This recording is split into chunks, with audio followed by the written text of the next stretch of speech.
It's your daily dose of Donna. Welcome to the show. Today is Wednesday, August 13th. It's hump day. We've made it to the middle of the hump. Hope you're humping today. Are you humping? If you are, you're doing better than probably 98% of the world. That's just a statistic I just made up. Don't know if it's true, but I'm just going to go with it. Have you humped today? Waiting for your answers. Have you? Oh my goodness, you guys. I've lived a full life and it's only 11:30 here in Los Angeles. A full life. That's what life with a puppy is. But I do have some good news about Wrigley. She slept through the night. She did. She slept through the night. She went to bed last night at 11 p.m. I told Lance, I feel like we're back in baby rearing ages, like in the newborn stage where I was like, you take the late night shift. I'll take the early morning shift. I am not sleeping well. I think I have a lot of, stuff on my mind with the upcoming Dosers Live. And then I'm also I'm bar mitzvah plan. There's a lot going on. Okay. A lot going on in Donna's land, in the Donna land. Just talk about myself in third person. Hold on. Donna, get your ish together. We have a lot to talk about today. Let me intro the show. Let me get everyone in here. Welcome to the show, you guys. We have a lot to talk about today. We're going to talk about a missing witness. Where in the world is Isabella Ferrer? I have so much to talk about with that. We're going to talk about the Valley, episode 3 of the reunion. I watched the uncensored and extended version on Peacock. So I don't know if what part of it was extended on my end. I wish they said this is an extended scene when you watch it on Peacock, because I don't know. And then, but I have thoughts. I have a lot of thoughts about that. And then, of course, we're going to talk about other things. Kelly Clarkson, some crazy news came out of her ex's obituary, Brandon Blackstock's obituary. We found out some crazy things, really, really sad. And then, of course, also documentaries. We have a few documentaries that I want to talk about, including one about Kanye West. I never thought I'd talk about Kanye West again. Really never did. But this one is interesting, considering it covers mental health, and I find it fascinating. So I'm going to show you guys the trailer. That and more. So everyone, get your arms ready. It's sprinkler time. This is your daily dose of Donna.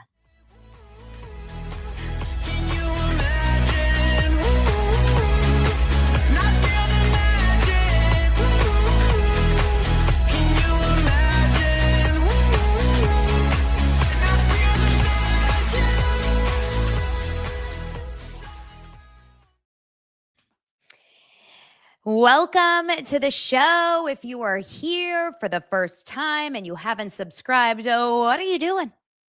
Why not? Is it like some stubborn moment? Are you trying to suss it out? Are you trying to decide, do I like her or not? Have to feel her out? Listen, it doesn't cost you $1. It doesn't cost you $1. You can subscribe and figure it out later if you decide if you want to. And if you're listening on the audio platform, you can decide, hey, do I want to subscribe or do I want to hit follow? And then later I can make a decision if I want to change it up later. These are things you can decide later. It's actually very interesting when it comes to these platforms that you can choose if you want to come or go as you please.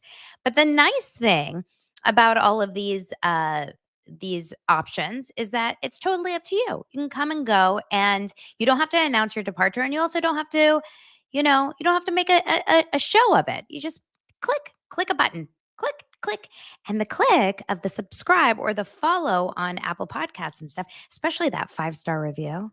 Just saying, just like a nice little thing. I'm just saying that 5-star review. It's so nice. Really, it just gives me a little it's a little pat on the back. It's a little ego chase. It just gives me a little, It's like I will say, hold on. I just wanted to do one thing really fast because there's a little bit of a lag over here on the YouTube end. So I just want to make sure that everything is good on my end because I can tell that we have a lag on the live chat. a StreamYard live chat lag. So I'm not getting your guys' live comments on StreamYard. So I'm going to pull up YouTube on the side and I'll read your comments here. I could tell that it was frozen. The last thing I see from you guys is from before my opening. So this is stressful. But now I see it, you guys. I see everyone coming in. Okay, good. Welcome to the show. All right. Hopefully StreamYard gets its act together and catches up because this is going to throw me off big time if I don't see the live comments rolling on in. So make sure to keep commenting. Yes, I see Christina commented, glad you are with us, Tanya. Much love and light to you. And Gwen said, oh, so close to 50K. So, okay, I'm seeing the comments, but they're just not where I want them to be. Okay. So let's get into today's show. We have a lot to talk about. Where do I start? I was frustrated with TMZ. You know, it's me again. It's like Spencer versus Gavin Newsom. You know, Spencer Pratt versus Gavin Newsom. I don't buy a lot of merch. Oh, I think it just caught up. Yeah, I think we just caught up here on StreamYard. I don't buy a lot of merch in life. I'm just not like a big merch person. I like to support my favorite creators though. So even if I don't wear it, even if I don't plan on wearing it, I like to support people that I think are in there for the right reasons or whatever. So I don't go to bands. Like when I go to concerts, I don't buy band merch, but I will support creators and I will support people that are doing things for the right reasons. So Spencer Pratt, he, this is not about getting into any like thing political, but you can just kind of read between the lines about my thoughts about what he's doing for Palisades and for the Eaton fire in Los Angeles. So I bought his t-shirt and why was I even saying that? Oh, Donna's having a brain fart. Why was I saying it? TMZ. Oh yeah. So when I was the reason why I'm bringing that up is because he's, calling out. He's like the Aaron Brockovich of Los Angeles and the Palisades, right? Calling out the corrupt, government and how they screwed over that whole region with the disaster relief for the fires. And maybe you disagree with me, but TMZ, you guys are awesome. So TMZ, for me, I think is so misguided, with the way that they're covering a lot of what we're seeing. And I think mainstream media in general, like you really have to kind of question your sources with a lot of these things. I feel like everything that we watch, you have to watch like 6 different things to decide which one do you believe when it comes to anything. I never thought it was going to be this way about entertainment news. I mean, you understand about maybe politics or world news or whatever, but I thought entertainment news, it's like, oh, it only goes one way. But now you realize that really it doesn't, because even entertainment news can be spun. And TMZ is covering the Blake Lively and Justin Baldoni thing from a very skewed perspective. And so what's so interesting is that they are finding, like, they kind of just skipped over the whole period of talking about the subpoenas. Do you notice that? It's almost like TMZ fell asleep and just completely forgot about who Blake Lively was and Subpoena Gate.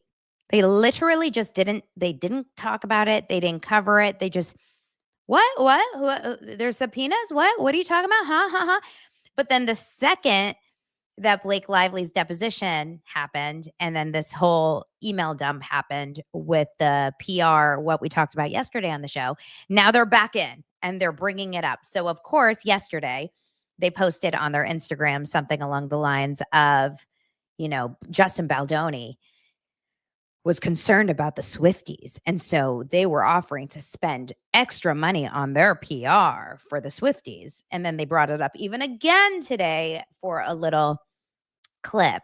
And I refuted it in my stories or on my Instagram because I feel like, it's very clickbaity to bring up Taylor Swift, Justin Baldoni, and Blake Lively, especially on a day like today where Taylor Swift's podcast episode with New Heights is coming out at 7 p.m. Eastern time. Are you guys going to watch it? I'm going to watch it on YouTube tonight, 4 p.m. Pacific time. And so everyone, of course, is talking about Taylor Swift. So TMZ is going to jump on that bandwagon.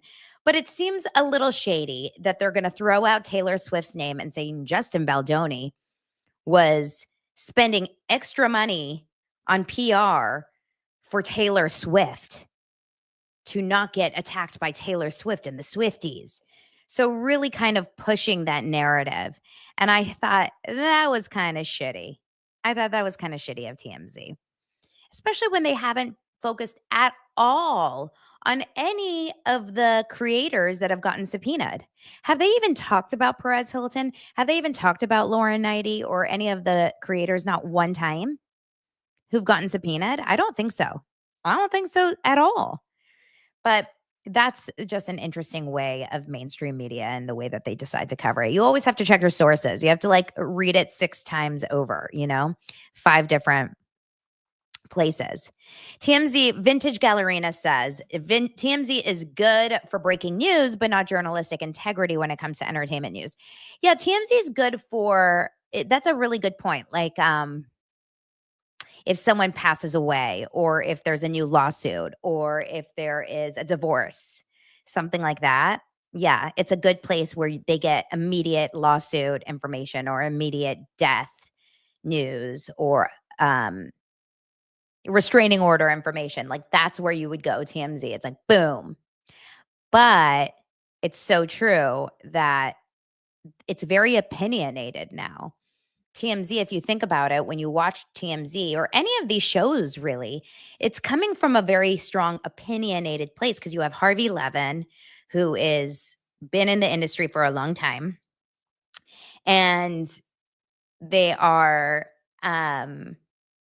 he's definitely got his connections. He's been around for a long time. He has his favorites. And then you have all of the other guys in that, mostly men. I had a conversation with someone, and I'm not going to say who, but it was over this weekend. I had conversation with 2 people who used to work in the TMZ newsroom. And they both had not such great things to say about when they worked for TMZ. And one of them was a female, and she said it was a boys' club through and through. Meaning, if you're a woman, you really can't move up at TMZ. They only really push up men over there, which I thought was really interesting. But I don't think a lot of people that work for TMZ have like glaringly positive things to say about that place afterwards. But who am I to say? I don't know.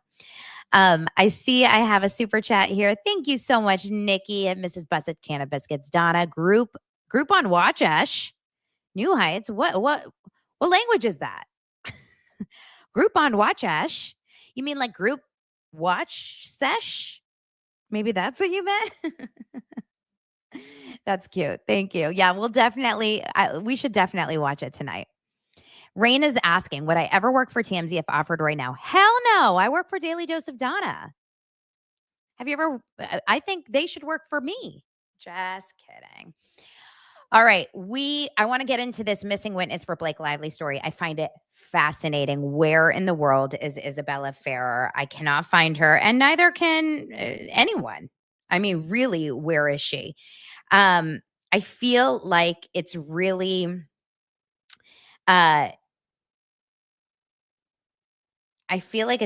fascinating because she seems like she is MIA.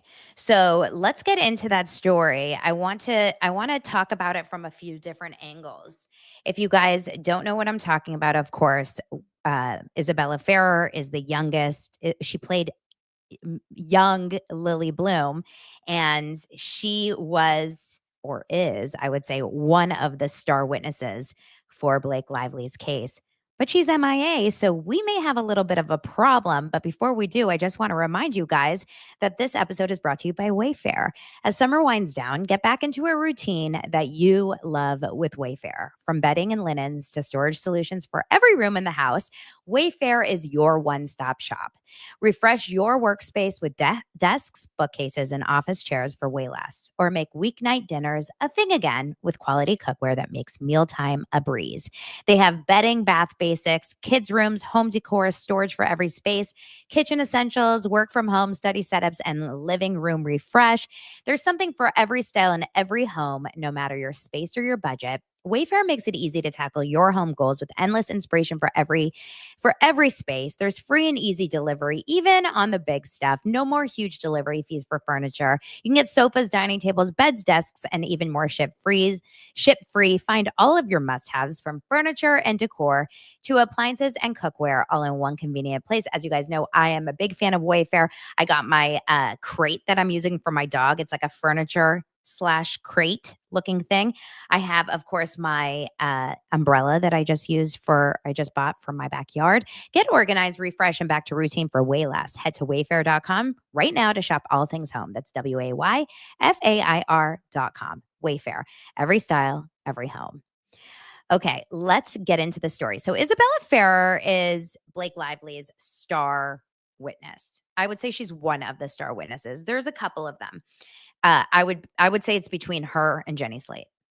Jenny Slate played her sister-in-law, Justin Baldoni's sister, Ryle's sister in the movie. And then, of course, Isabella Ferrer was young Lily Bloom. And the reason why I think Isabella Ferrer is, well, I would say both of them are kind of neck and neck. And the reason why I think they're so important is because they're both female. And according to Blake Lively, she said that multiple females on the set of It Ends With Us felt also uncomfortable and felt like they were mistreated by Justin Baldoni on the set. And this goes back to that missing SH. Remember the SH that we're all really looking for. And apparently Isabella Ferrer is out there looking for it too. Maybe that's where she's missing. She's out there with binoculars searching for the SH that Justin Baldoni allegedly has created, for Blake, because it's missing. It's definitely not here, and it's not on set, and I don't know where it is, but Isabella is looking for it maybe. And then she's on a mission. She's like in an amazing race. She's on Amazing Race looking for the SH. So she got hired to work on the movie. The story of Isabella Ferrer is kind of like an American dream for a young actress. It's her first movie. It was an open call. She got cast via Zoom. And remember, if you've been around the block and have been around here for a long time, one of the girls that a guy that I worked out with at my gym told me that his girlfriend, he's a young guy, he's like in his early 20s, his girlfriend was up for the role. And she was very close to getting the role.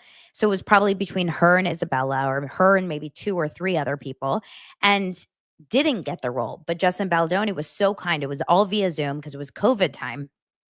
Maybe it wasn't COVID time. It was like 2023. But so many auditions at this point after COVID really became more Zoom. So it was all via virtual auditions. But Justin Baldoni was so kind about it to this girl that didn't end up getting the role, really reached out to her and apologized for her not getting the role, and was very kind about it, which is very rare in this industry. I can be honest. Directors do not do that for the most part. So she didn't get the role. Oh my God, this is so funny. Miranda says Michael Pavano should have gotten the role. Michael should have gotten every role, including Justin Baldoni's. I mean, Justin Baldoni should have given the role to Michael Pavano at this point. Like it should have been the one-woman show. It ends with Michael Pavano is what the movie should have been. So she ended up getting the role, and she was in a few scenes if you watch the movie. Now, she never actually worked with Blake on film. Never once was on screen with Blake. So she never was once on set with Blake. The only time she ever was in working conditions with Blake was during the marketing of the movie and the promo of the movie. But when she was on set, she worked with Justin Baldoni, and she worked with Alex Newstader, or whatever his name is, who played the young version of Justin Baldoni, young Ryle. And she had a great experience, according to herself, right? I didn't make that up. This is according to Isabella. First movie experience. And she writes to Justin many times, and this was in his complaint. Day of that she worked with him, and then later on, before the premiere, I enjoyed working with you. I'm paraphrasing because I don't have it in front of you. I liked working with you. You made a great set. You made me feel so comfortable. I would love to work with you again, she says. You're an amazing director, quote unquote, so on and so forth. Everything you would do to someone that you really enjoy your experience with, nothing you would ever do to someone that made you feel uncomfortable. Because if you read the sequel, which is It Starts With Us, there's no flashbacks. You don't go back to the childhood. Her role is over. She doesn't need the support of Justin Baldoni for the second movie. She could have just let it be after that. But she chose to be very sweet because she had a good experience with Justin, and that's exactly how it works. You don't have to be nice to a director who makes you feel uncomfortable on set. There's no rule that says you have to be nice to the director. You can just leave it be. And her agent and her manager would have told her right then, leave it be. So finally, she meets Blake Lively. And that's when Blake, starts inserting all of her toxicity onto the cast, which is her, that's probably through the hair mousse. Honestly, I mean, you always wonder why she puts so much hair mousse. I truly believe there's something in that hair mousse. And it's a repellent. It's a repellent against anyone that Blake doesn't like. So she probably started spraying the mousse on everyone. She was like, Colleen, here, use some mousse. Use some mousse, Isabella. Use some mousse, Jenny. Use some mousse, everyone, She was probably moussing everyone up. And then all of a sudden, Isabella's like, I don't like Justin. I like mousse. I don't like Justin. I am under a Blake spell. It's a movie, if you think about it. This feels like a movie. Like a Total Recall situation or a Terminator or something, right?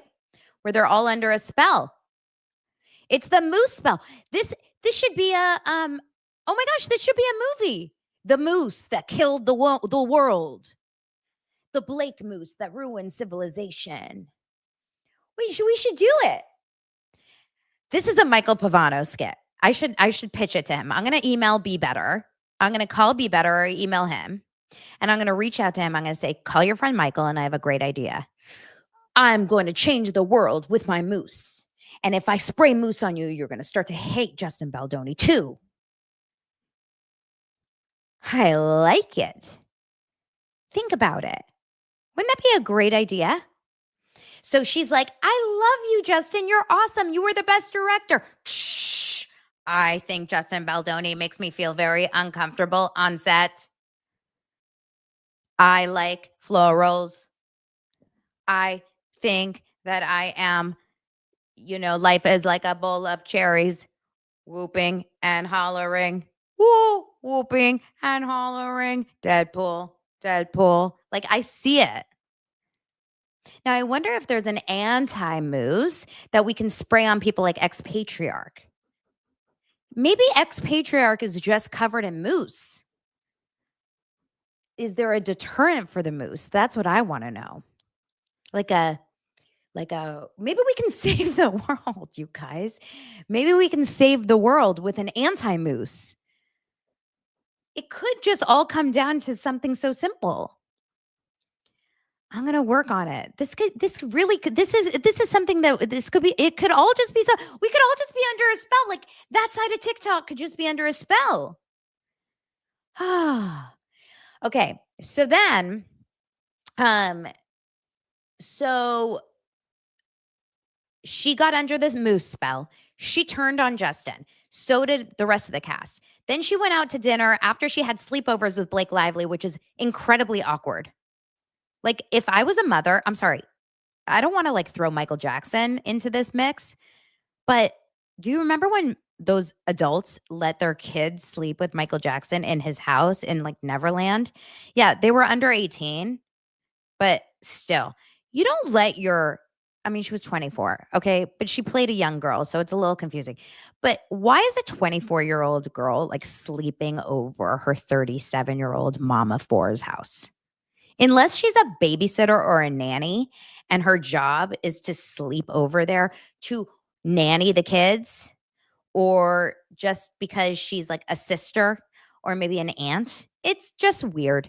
But it's clear she was like, come on in. There's nothing here but mousse. You hungry? I have cake with mousse. It's like that Sirens movie on Netflix. So, oh, it's like that Get Out movie. Oh, wasn't it that movie Get Out? So then, so she slept over there a bunch, then she would have dinners over there, and then the lawsuit hits, and Isabella goes MIA. Now she releases Blake Lively off of her Instagram profile.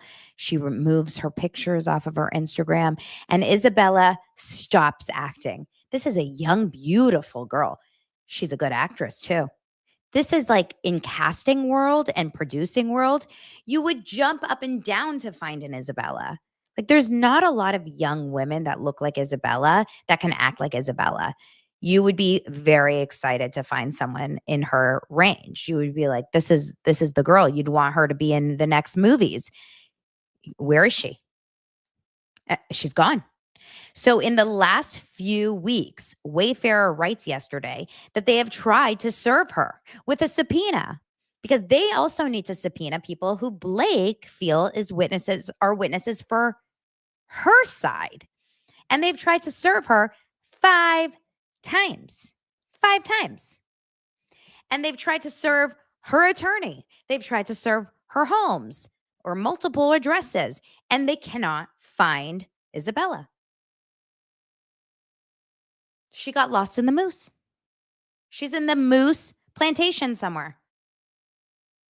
Where is Isabella? Now, the only reason I'm making jokes of this, but the only reason that someone goes missing and doesn't and avoids getting served, and I posted this on TikTok yesterday, and the comments are very interesting because I did get a comment from someone who was like, I used to be a process server. And when someone doesn't come to the door, you literally sit there. You're paid to serve this person. And so what you're supposed to do is you sit there and you stake out their house for days. Like you don't leave until you serve this person. At some point, they leave their house. They're not able to serve her. So she's not there. Where is Isabella Farrer?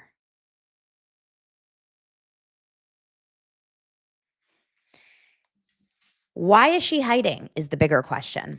Is she hiding because she doesn't want to face Justin Baldoni and team, or is she hiding because she doesn't want to face Blake Lively and Ryan Reynolds? That's the question. She doesn't have the choice at the end of the day. You can't run away from a subpoena. Like she's not, and she's also not a criminal. She didn't commit a crime. But the thing is, she cannot Jen McCabe herself out of this. Although I do kind of think Jen McCabe did commit a crime. And if you guys don't know who I'm talking about, that's a Karen Reed reference. She must come to terms with, you can't run away from this. You have to come clean, like Hillary Duff, okay? Let the rain fall down. I'm coming clean. She needs to come clean. And so what does that mean? She already chose a side very clearly by deleting Justin Baldoni off of her socials, meaning unfollowing Justin Baldoni, by standing next to Blake, by choosing Blake in the divorce. She chose a side. So the only reason that she's not coming forward is because something about that, in my opinion, is not sitting well with her. If she felt confident that she chose the right side and she still feels really strongly about the fact that she still is on Blake's side and she has nothing to worry about, she wouldn't run away from this. The only reason you're running away from the subpoena, the only reason you're running away from anything in life is because you don't feel comfortable about something you're doing or saying. You're hiding something. There's nothing weird about that. Enrique, Donna, I was once served by a former classmate. Why were you served? Was it for Blake? Ha ha ha. It was really funny because we literally didn't want to move out. I was like 20 and he literally stood up there for 3 hours. She's hiding. Yeah. So we'll see what happens, you guys. But Isabella is missing. Now, we don't know if Jenny Slate has been subpoenaed, but my guess is yes, because they haven't said that Jenny Slate is missing and they can't subpoena her. But I'm surprised that that's not in the news. And the only reason I think it's not in the news is because Blake Lively is the one who keeps releasing the stuff to the press. The reason why we knew that Perez Hilton and Candace Owens and Andy Signore got those subpoenas is because Blake Lively's team is sending this stuff to TMZ. But because Blake Lively doesn't want to tell people that Jenny Slate is subpoenaed, I don't believe that Wayfarer is leaking any of this stuff. Why would they want to leak it? So I think Colleen Hoover has been subpoenaed. I think that Jenny Slate has been subpoenaed. And I think that Timu Thor, Brendan Sklenar has been subpoenaed. I don't see why not. And I would imagine so has her security guard. I think her security guard has been subpoenaed, and I think Ryan Reynolds has been subpoenaed. Don't you think? And whooping and wallowing, life is but a bowl of cherries, better be subpoenaed too, just for my own fun. And Robin Lively. Who else? Anyway. So, let's see where that goes. Let's see, but I find it quite fascinating. I will tell you that. Let's move on to some other stories. Obviously, there's more legal stuff happening. There's letters being written to the judge, but I'm not getting into the minutia of the legal ups and downs. I just like the pop culture craziness. I find it fascinating. But I think if Isabella came forward and said, I am, and we wouldn't know exactly what she said in her deposition, but if she said, I am, I was bamboozled. I believed my friend. I just believed her. And that's why I did what I did. You kind of can't fault her. I would feel bad for her. Colleen Hoover, I would never forgive her if that was what she said. But Isabella, I would just feel guilty. I would feel bad for her if she just was honest about that. That's honestly what I would. I would just feel bad because you can't really fault a vulnerable young woman it was her first job ever in the industry, and this is her first movie ever. Think about this in any pop culture story that we'd ever talk about, like your first job ever on a movie set, and you meet this like big, I know you guys get mad when I call it Blake Lively an A-list, but whatever. She's the star of a movie, and she's married to Ryan Reynolds, and she's best friends with Taylor Swift. Like, come on. It's very, very, very easy to understand how you can get bamboozled by it. Makes sense. And I feel bad for her if that's the case. We'll see. But I'm going to be watching it like a hawk. Now, I asked my friend who's an agent. I asked her, and we'll see if I get an answer back. I haven't yet. I said, who is her agent? Because I want to get on the phone with her agent. She wouldn't tell me, I'm sure, where she is. But I'm dying to know who the hell is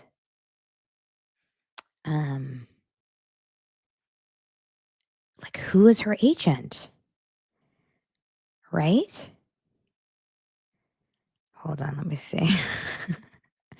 The questions that I've asked this woman over the last 2 years about It Ends With Us, this agent friend of mine.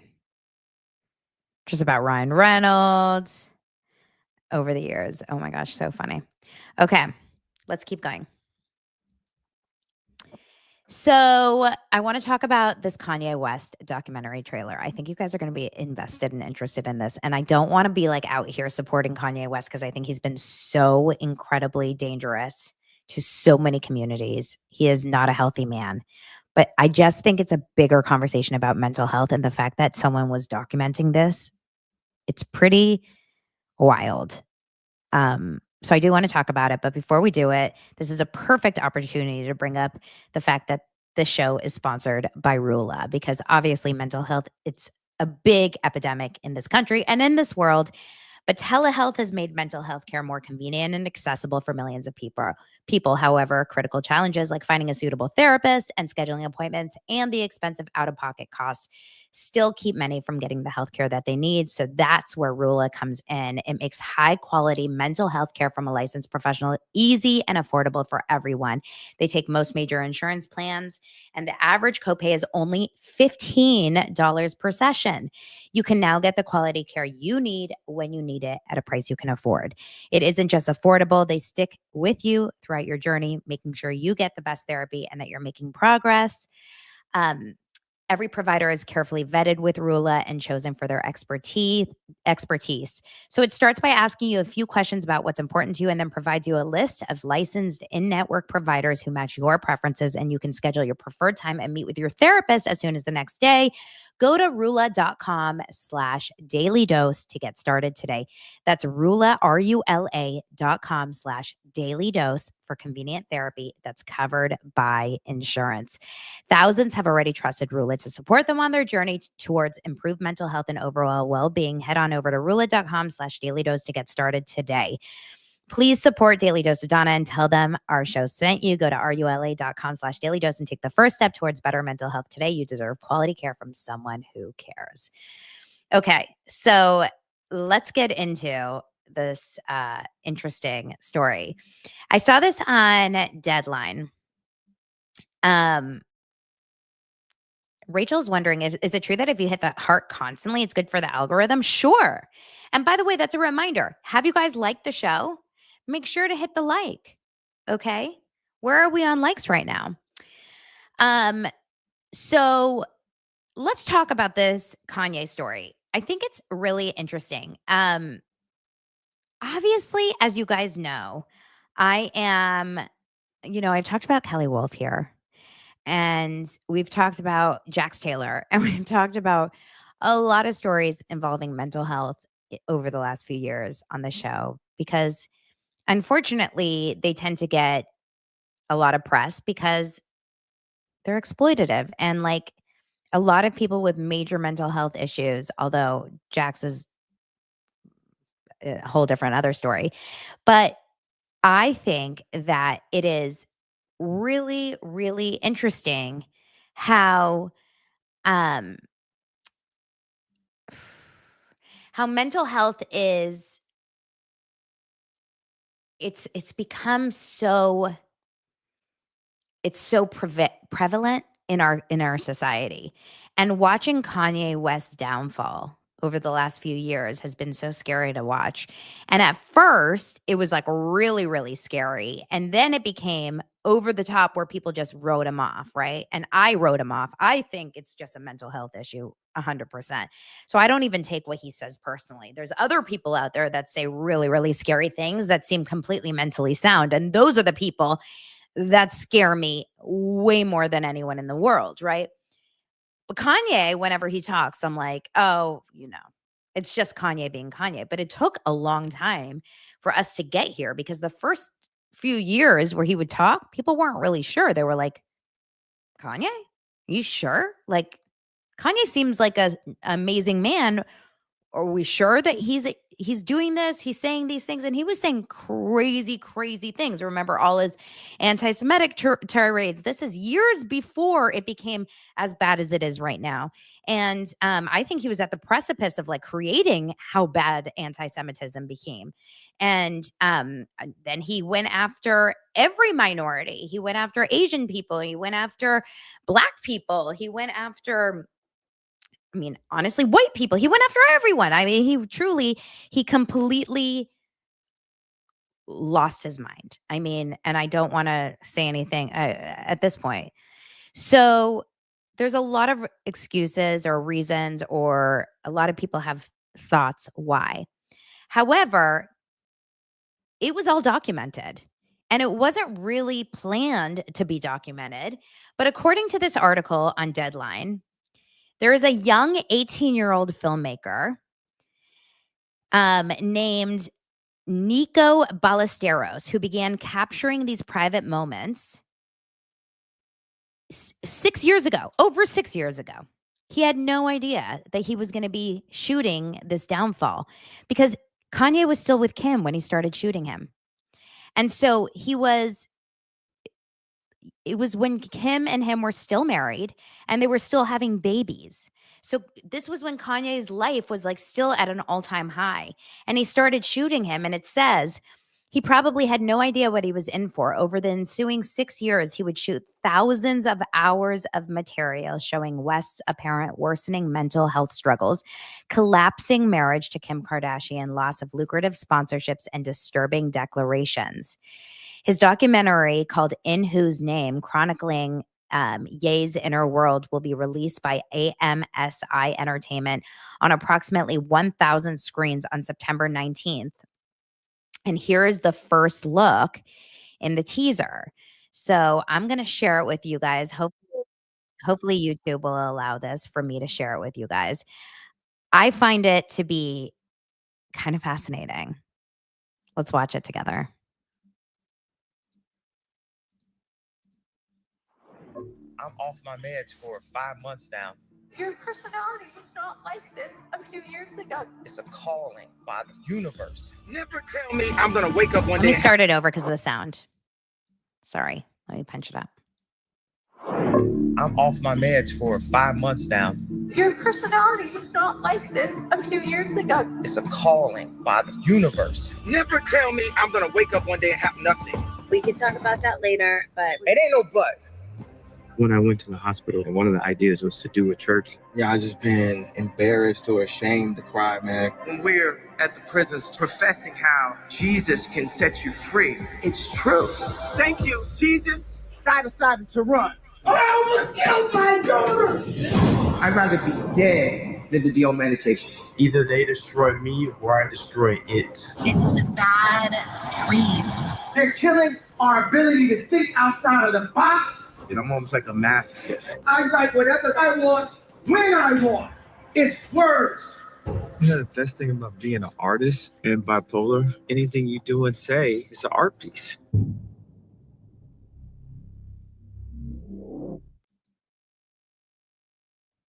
Isn't that pretty insane to watch? I'm fascinated. If it was a documentary about him right now, like walking around with Bianca, I would be not interested whatsoever because I think whatever he's doing right now is like not for me. But to see that he was being followed around with a camera when he was still with Kim as he was starting to decline is whoa. And he's literally saying, I would rather be dead than take medication. So we know that he got off his meds.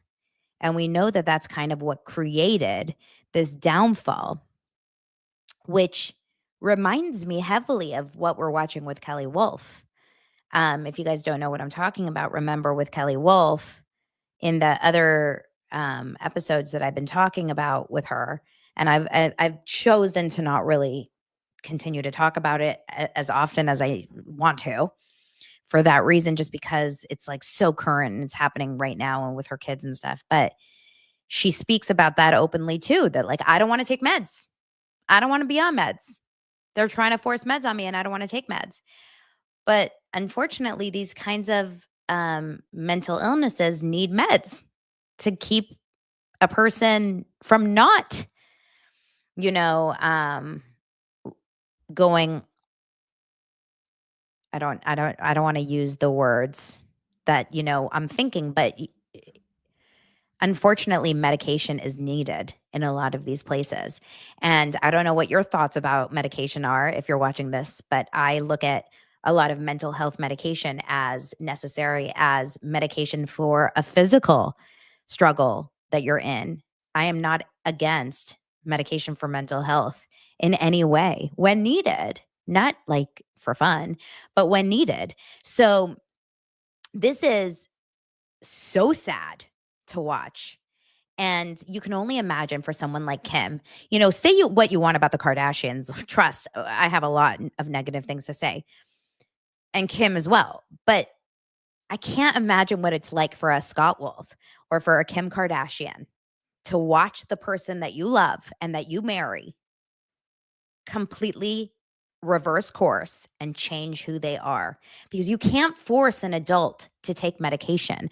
I can force my child to take antibiotics. Like I can, when like little kids, like they hate the taste of antibiotics, or your animals, you have to force their mouths open and like shove that in. You can't force an adult to take meds. And something happens with some adults when they choose not to take their meds. And it's so hard because I look at them and I'm thinking to myself, like, don't you see how much worse your life is when you're not on these medications? But I don't know if they see it. And that's the toughest thing. So if anyone else has gone through this, that would be so hard. I can't imagine going through this with an adult and not a child that you have control over. Because as an adult, with a kid, for example, you could say like, you're under my care. I am forcing you to do this. But as an adult to another adult, what do you do? So like in the Kelly Wolf story, you can see why her parents, and I think it was her dad, forced her into an involuntary mental hold. And I believe they did that with Kanye, I'm pretty sure, or like a Brittany story where it was a conservatorship, but that only can go so long. And then everyone did the free Brittany. And then you wonder, and I'm curious about you guys, what your thoughts are on that. Like, is it better to not be in a conservatorship, or is it better to be? Like, there's so many tough things when it comes to these cases of mental health and where you are. And as an adult, I couldn't imagine. I just couldn't imagine going through that with your partner. Like, what if all of a sudden, I mean, luckily, my husband is not on any sort of a medication like that. He doesn't need to be. He's mentally, he's sound in that way. But I couldn't imagine if all of a sudden, I woke up and Lance was like, I don't want to do it anymore. And then his personality completely changed. It's got to be so hard. Mental illness is a true problem in our world. Thanks for that downer, Donna. Can we lift the energy up a bit on this show? Oh, Suki, that reminds me. Yeah, I saw this story, but I didn't dive deep. Wendy Williams just had a reassessment and they upheld the guardianship. But there's a reason that they did that. And I don't know. I need to go into that story. And I'm curious. I don't know who did the reassessment. And it's got to be, I'm assuming it's got to be like a very nonpartisan or whatever, non-biased assessment. Who does these assessments? But that's very, very hard. It's a really hard topic. All right, let's move on to something else. I want to talk about Kelly Clarkson, but I'm like, that's also kind of sad too. What can we talk about that's like kind of more fun really fast between? There's kind of like, it's like sad stories. It's sad stories today. Okay, let's talk about sex, baby. Let's talk about you and me. Okay. How about we talk about the Valley? Speaking of a real happy story, let's talk about the Valley really fast. How about that? Wait, Cody crying on the show? Does Cody cry on do we have a clip of Cody crying on the Special Forces? Because that would put me in the best mood ever. Did you guys hear that apparently there is a full-on hysterically a huge argument between a Brianna Chicken Fry and Cody Brown on Special Forces.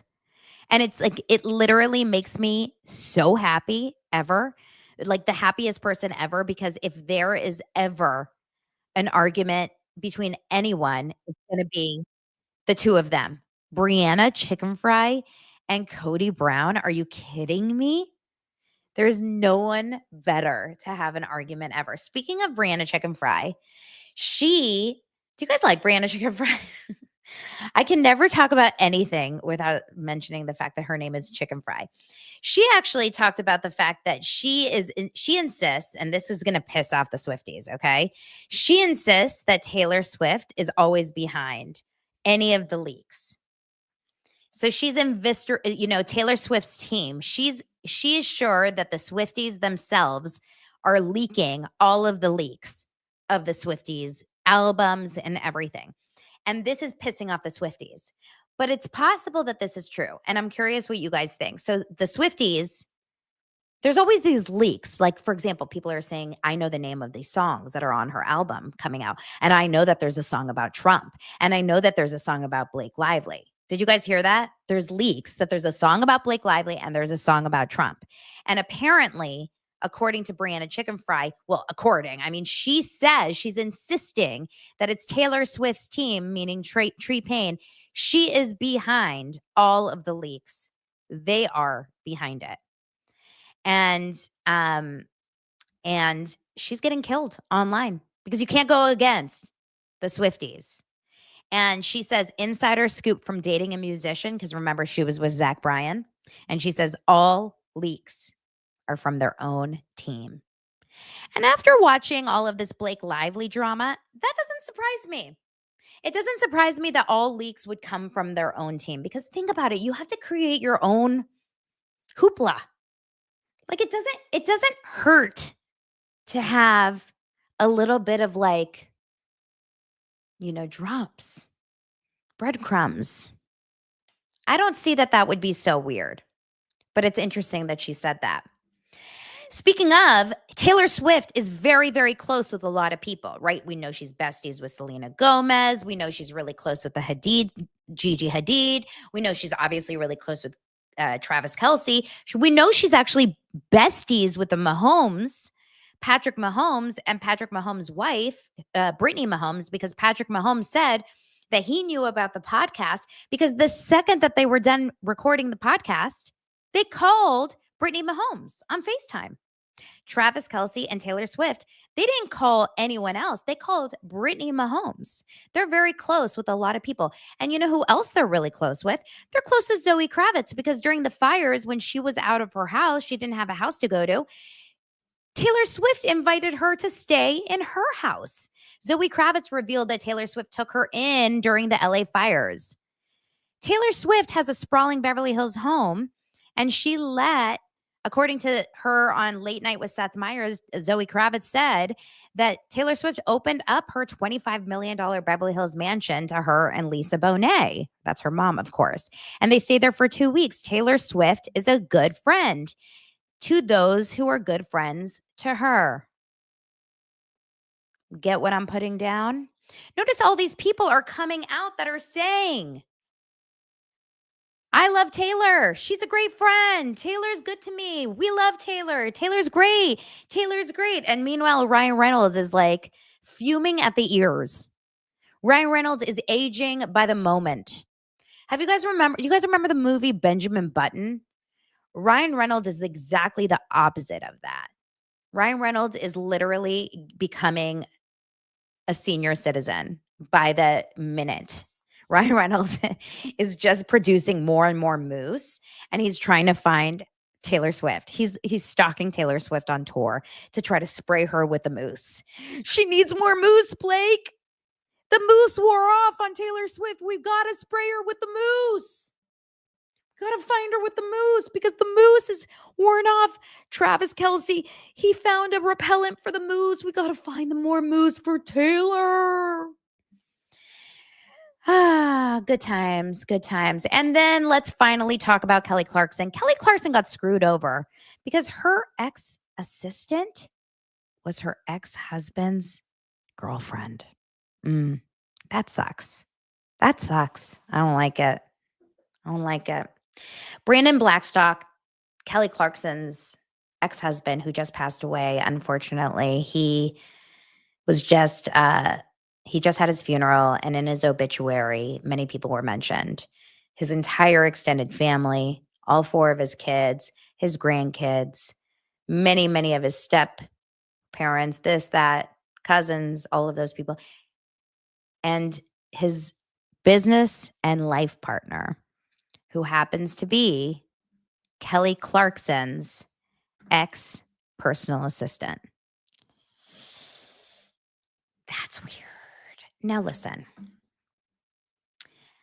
it's sad to talk about this after someone has already died, but it is kind of weird to see.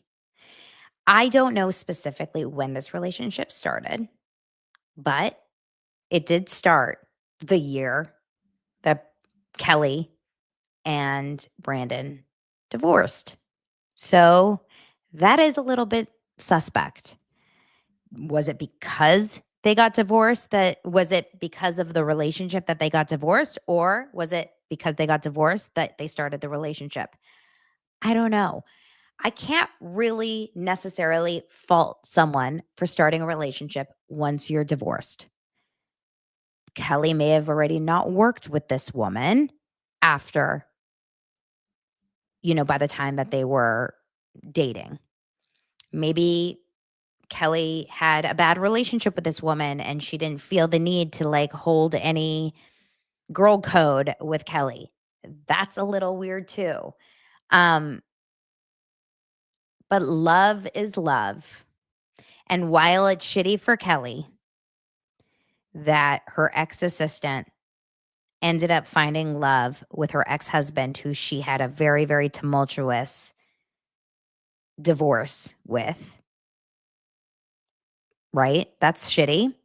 You also have to look at this. In the Billy Joel documentary, people find love in very, very strange places. Billy Joel married his best friend's wife, meaning his best friend was married to a woman, had a baby with her. They all lived together because he was in a band with that man, his best friend. And then he fell in love with her, and she then fell in love with Billy also. So he told his best friend, I love your wife. They stopped being best friends for a little. They got divorced. He found her again years later, or a year later, started dating again. They got married 10 years, and he became best friends with the guy again. And the guy ended up directing some of his best music videos with Christy Brinkley in them. So weird things can happen in life. I don't know. I'm not saying it's the right thing. I'm not saying it's the best thing. I'm not saying highly recommend. I'm just saying love is love. And he has passed. And I don't think Kelly loved him when he and her divorced. He and she divorced.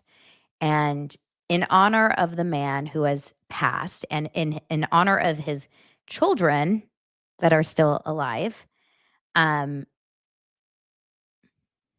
everything happens for a reason, right?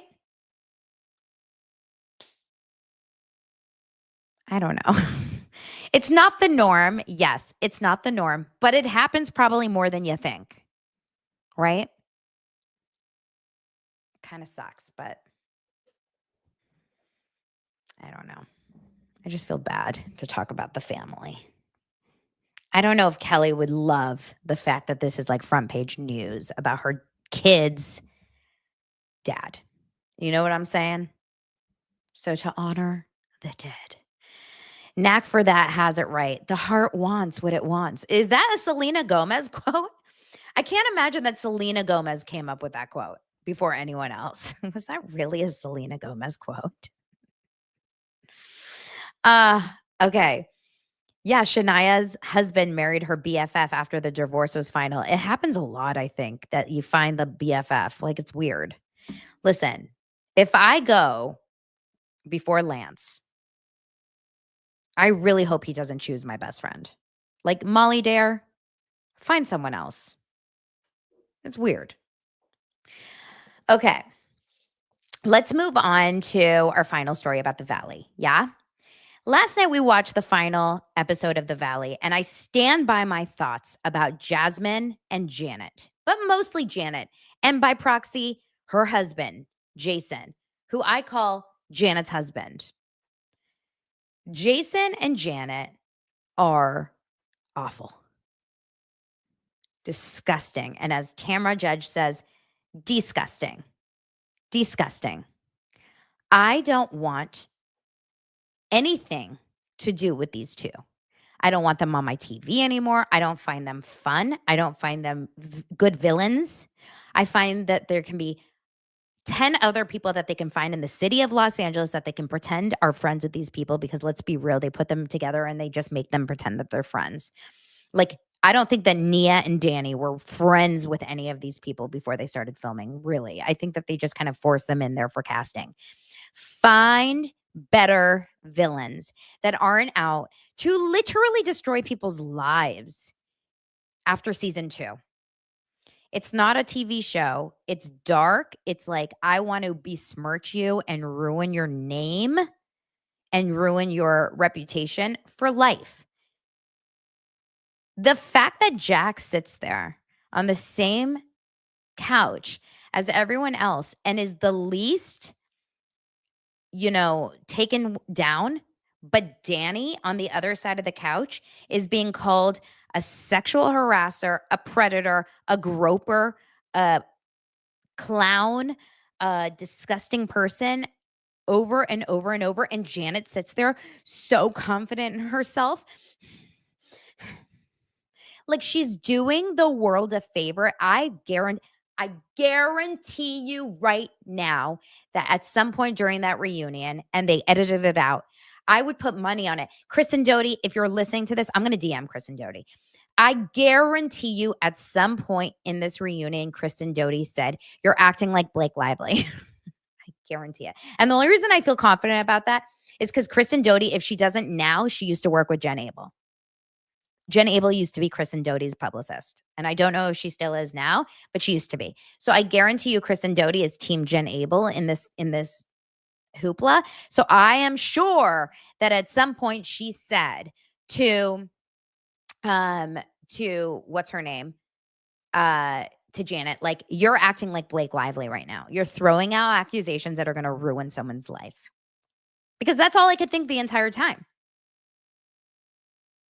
It's so wrong. It's so shitty in 2025, where one word can ruin your life, because especially, and I'll go back to my conversation with Billy Bush about this, where Billy Bush said, the second you use the word sexual, when it comes to any of these things, harassment, assault, anything, it ruins a man's life. It changes a person's opinion on a man. And that to me is the problem, because there's going to be those ultra feminist women and some men who will always see Danny as a creep, no matter what he does, no matter how much he says, "I'm sorry," no matter how much he says it will never happen again, no matter if it never happens again, no matter how much he apologizes, no matter how much he takes accountability, no matter how much, it's over. They'll always look at him as a creep. Now, luckily, most people, I think, are smarter here and don't see it as that. But she should be fired simply for that. Because I don't see the difference of creating, like, actually assaulting someone versus verbally assaulting someone in these kinds of cases. When you sign on to a reality show, I don't think you should sign on to potentially ruining your life by getting a verbal threat like that. And even Andy Cohen, who, well, I think he only really protects the men, but Andy Cohen actually even said, do you understand the potential? Like, do you understand the gravity of that word? Do you understand how big that word is? Sexual assault? Like, he had to say that over and over. And Janet's husband, Mr. Janet, was like, yeah, I'm an attorney. And Kristen's like, for workers' comp, loser. I mean, they were horrible. There were so many things that they kept doing. And then they brought up something else. Danny had mentioned something that was in the boys' chat, something that Jesse had said about the boys' chat about Michelle. And he just quietly whispered it earlier in the season to Luke. And Janet repeated it and said, well, you said she was a whore. He never said that. And Danny's like, again, you're lying. You're lying right now. She truly needs to get the F off the TV. And I stand strong about it. I don't even find it enjoyable to watch. Get her off our TV. Bye, get her off my TV. And seriously, Danny, come and slap my ass. I'm asking for it. Like, come. We should create content where we get a bunch of women that say, please slap my ass in front of Nia. Like, enough. Let's take back ass slapping. Am I going to get canceled for saying that? Like, he's a cute guy. Slap my ass in front of Lance. I mean, enough. It's so frustrating. What the fuck is this show? We're trying to ruin lives when someone out there is actually abusive. Now, luckily, Seth Rogen was on Watch What Happens Live and actually had a smart response to this when he asked him about what's his name? Andy asked him about what he thinks about all of this. And here, let me show you guys exactly what he said. And he said exactly what we're all thinking, which is, what the hell are you talking about? You are not upset that Jax is not returning to the show. No, Jack's just so toxic at this point, it seems, and he's such a narcissist that craves attention. It seems wrong to give it to him by allowing him to be on television. Your thoughts on online sleuths who discovered that Jax was wearing lifts at the seated reunion. The lifts is the craziest thing ever. It only makes him, I never even thought about him being short until I read that he was wearing lifts at the seated reunion. My favorite Jax thing is the Frank Drebin thing. Oh, where, right. It's Frank Drebin. Yes, like, it is. He literally has the name wrong. Yes. He thinks it's the guy from Lethal Weapon, but the guy from Lethal Weapon is Naked Gun, yes. but that's Frank Drebin, not Frank Drebin. That is true. Jax is not a genius. I don't want to. Okay, Jax is not a genius. Is Janet a villain? Janet, again, seems to be rubbing people the wrong way on the show and seems to kind of be speaking out of both sides of her mouth. And it seemed interesting, the reunion, that Kristen was so shocked at how Janet was sort of representing things, conversations they had in the interviews and the after show, which I've also seen every episode of. I'm assuming you are not upset. There's another clip that he speaks specifically about Janet's words for Danny. When it comes to the reunion, your thoughts on the Dark Side Danny conversation, and especially the term sexual assault being brought into the conversation. Oh, wow. Right into the hornet's nest, huh? That's right. Well, I mean, it seemed as though Jasmine, I believe is her name, it seemed as though she wasn't 100% on board even with that being the term being bantied about. And the whole Dark Side Danny thing is a little confusing as a viewer, I'll have to say, because very little of it is caught on camera, you know what I mean? But it seems like they have a real vendetta against Danny, Jason, and Janet, yet are very defensive of Jax. And very much advocates for Jax, who is outwardly abusive, if you ask me. And so it seems odd to draw a line in the sand when it comes to Danny, yet be so outwardly defensive of Jax, who is appalling, in my opinion. When it comes to the reunion, there you go. It's like, if you're going to call it for all of it. For some reason, Jax gets a pass. And then when they ask specifically, do you think that she used the wrong term when she said sexual assault? Like, do you agree that sexual assault was too big of a term to use on this show for what Danny did? Everyone pretty much, except Michelle, strange, except Michelle and Janet's husband raised their hand, except Brittany.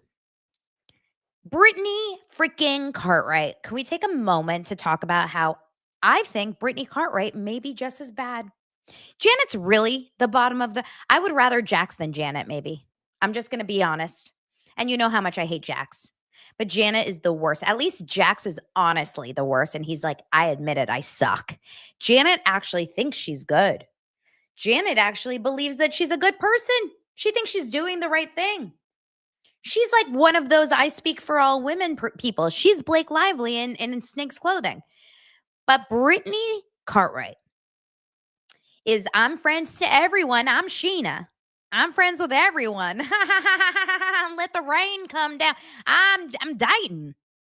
I'm dating. Dating all. No.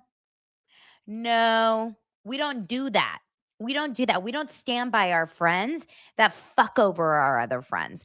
Because if my really good friend called my other really good friend's husband a sexual assaulter, unless I believed he was a sexual assaulter, I would call that friend out and say, over the line, too much. If that really good friend of mine made every one of my other good friends cry and angry and upset all the time, I would probably say, where's the drama? Who's the drama? Maybe it's her.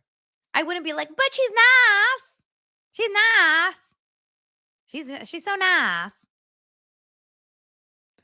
So the second that they said, do you think that's too much to call him sexual assault over that? Did you notice what Brittany did? My strap on my big boobs. Ooh, I got big boobs.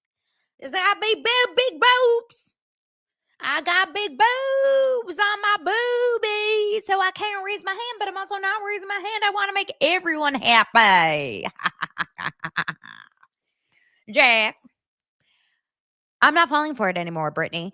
You can't be beer cheese to everyone, okay? You gotta pick a side sometimes. And anyone that doesn't want to ever pick a side to me is not a real friend. I don't like Switzerland always.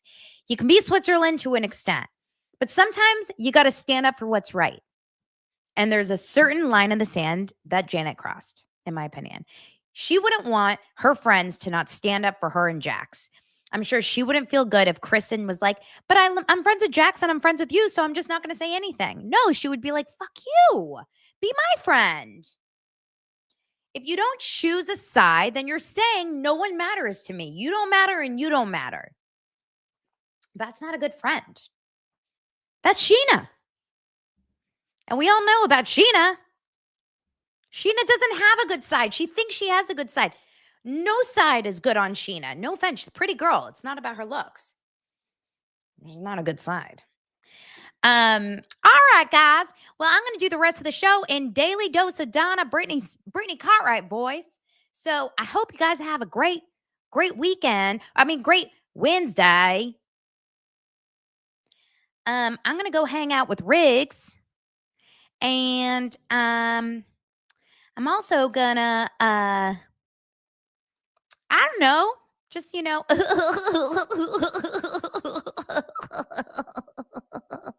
laugh at everything. I hope you guys have a great rest. Micah says, Donna, stop. Fine. I'll stop. All right, I'm going to go make some beer cheese and, I don't know, get some anger out. Drive by Janet's house and honk or something. Sexual assault. I'll talk to you guys later.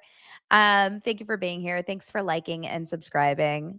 See, we made it nice. We made it fun. We always laugh. Talk to you guys later. I love you. Bye. Bye.